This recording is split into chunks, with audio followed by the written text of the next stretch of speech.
Hi, I'm JimmyNavio. So, for anyone who is not a member of Favor's community, I do want to do a quick so for those who don't know, Favor has a really amazing backstory. We won't go too deep on it, but he's been a club owner.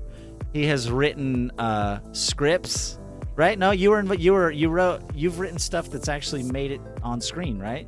Yeah, that's even a poster that I wrote and directed behind me. I mean, why don't you give us just like the super abridged version of where you come from?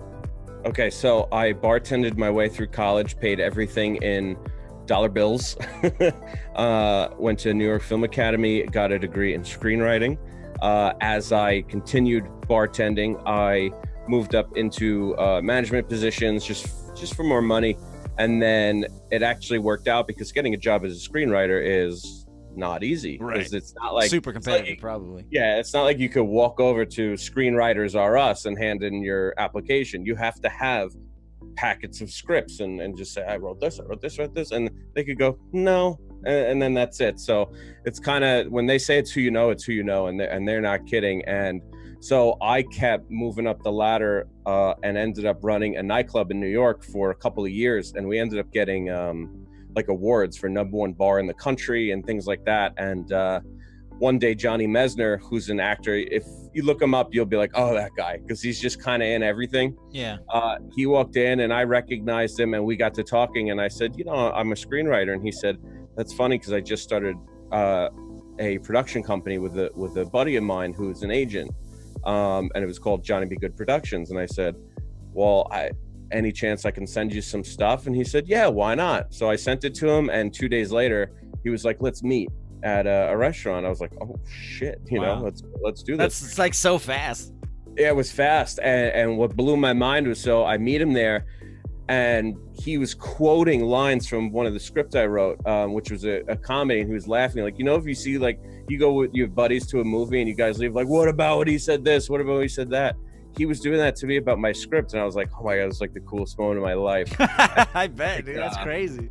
He was like, what we're doing right now is we're actually intercepting scripts that were purchased and have actors attached to them, but we need a better writer to fix the script. So you'd be doing rewrites for us. And I was like, I'm down with that. And he was like, okay. So he handed me the first one. It was attached to Bruce Willis. And I was like, like, I couldn't believe it because It just happened so fast.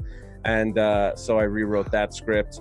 As that was going on, since I got so into it, I produced my very own horror film, which is behind me. That's the poster for it, and shopped it around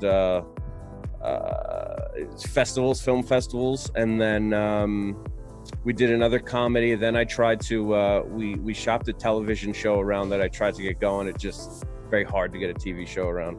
And then, so the guy, Johnny, I got a couple more jobs out of him. All of a sudden he had twins. He got this big role in a Denzel Washington movie. And he was like, I don't have time to have a production company anymore. And we're like, oh, okay, I'll just try and figure it out. And then as figuring that out, I had switched careers. I was working heavy on the screenwriting, and then was hit by a drunk driver. And the last 2.5 years, going on 3, it'll be 3 in January, 3 years, I've had multiple spinal surgeries up in my neck all the way down to my lumbar spine. And now I'm more robot than man because they've added all different rods of steel. And then because of that, 2 years ago, because I was bored at home and losing my mind because I couldn't just do nothing, I had found through YouTube, I had found out what Twitch was, because I didn't even know what Twitch was at the time. Right. I was watching Souls videos from guys like Paragon DS and Epic Name Bro and Fighting Cowboy, and I was like, oh, let me check this out. And I started watching it, and then I was just like, oh, I'm gonna do that. There's no problem. Why not? You could hit the share button on a PlayStation, and all I had was the little mic that hung pretty much like this, Just you hung know, out of your ear. it just hung out of my ear. It was only one ear. You could barely hear me, but I just went for it and never stopped. And that was it. That's the story.